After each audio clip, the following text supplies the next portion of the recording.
Good evening everyone, I hope you all are doing great. तो आज का जो ये वीडियो है ये है फाउंडेशन कोर्स FC1 के रिलेटेड। इसका फर्स्ट यूनिट मैंने यहाँ पर डिस्कस किया है जो कि एग्ज़ाम के लिए बहुत इंपॉर्टेंट है। इसमें से 15 मार्क्स का क्वेश्चन आने वाला है। तो अभी हम लोग यही देखने वाले हैं कि ये कैसा है, इसके अंदर क्या क्या इन लोगों ने क्या क्या मतलब सिलेबस में क्या क्या डाला है, क्या है, वही हम अभी देखने वाले हैं। तो चलिए हम आगे बढ़ते हैं इसी के साथ।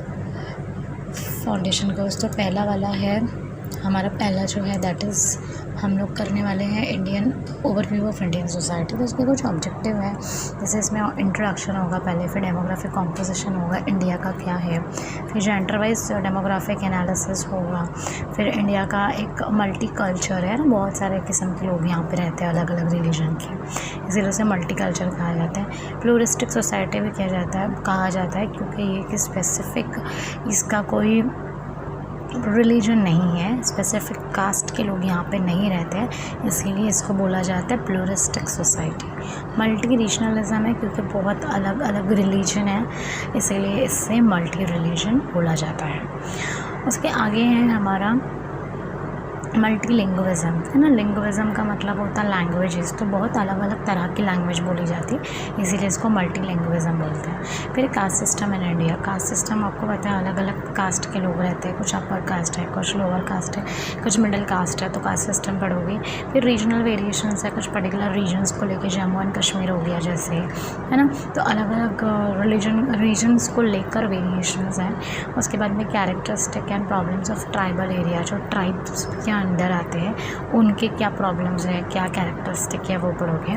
फिर characteristics and problem of rural area, जैसे ट्राइबल एरिया में प्रॉब्लम्स होते हैं और उनके कुछ कैरेक्टरिस्टिक होते हैं, सेम वे यहाँ पे रूरल एरिया के भी प्रॉब्लम्स होते हैं, कैरेक्टरिस्टिक होते हैं। एंड अर्बन एरिया में भी कुछ सर्टेन प्रॉब्लम्स होते हैं और कैरेक्टरिस्टिक होते हैं। फिर समरी होगा, लास्ट में यूनिट है एंड और उसके क्वेश्चंस रहेंगे। तो पहला ऑब्जेक्टिव हमको पहले ये समझना है, to understand the pluralistic nature of Indian society, कि मल्टी नेचर उसका अलग अलग तरह के लोग हैं तो वो कैसे है। फिर to understand the multi religious multilingual nature, है ना, अलग अलग रिलीजन को समझेंगे, फिर अलग अलग लैंग्वेजेस को समझेंगे, अलग अलग कल्चर को हम यहाँ पे पढ़ने वाले हैं, अलग अलग नेचर को। फिर कास्ट के डायमेंशंस क्या है, इंडियन सोसाइटी में कितनी कास्ट है, फिर उसके ट्रेडिशंस क्या है वो पढ़ेंगे। फिर to bring out the significance of gender as a demographic variable, gender wise देखेंगे, मेल फीमेल ट्रांसजेंडर। फिर एनालाइज करेंगे हम लोग रीजनल वेरिएशंस को, प्रॉब्लम को, अर्बन के, रूरल के, सब। अब इंट्रोडक्शन क्या है, देखो इंडिया जो है वो लैंड है, एक ऐसी ज़मीन है जहाँ पे बहुत ही अलग अलग तरह के लोग रहते हैं, कॉन्ट्रास्ट है।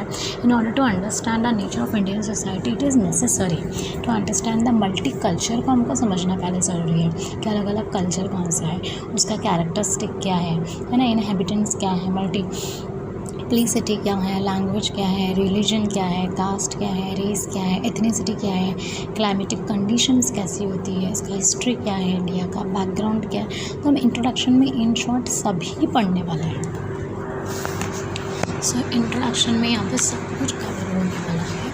अब इसके ऊपर एग्ज़ाम में ना एक क्वेश्चन आता है, ओके। तो क्वेश्चन में आपको पहले का इंट्रो थोड़ा सा देना होगा। तो इंट्रो में आप ये लिख सकते हो कि India is a land of diversities and contrast order to understand the nature of Indian society. तो आप ये वहाँ पे लिख सकते हो।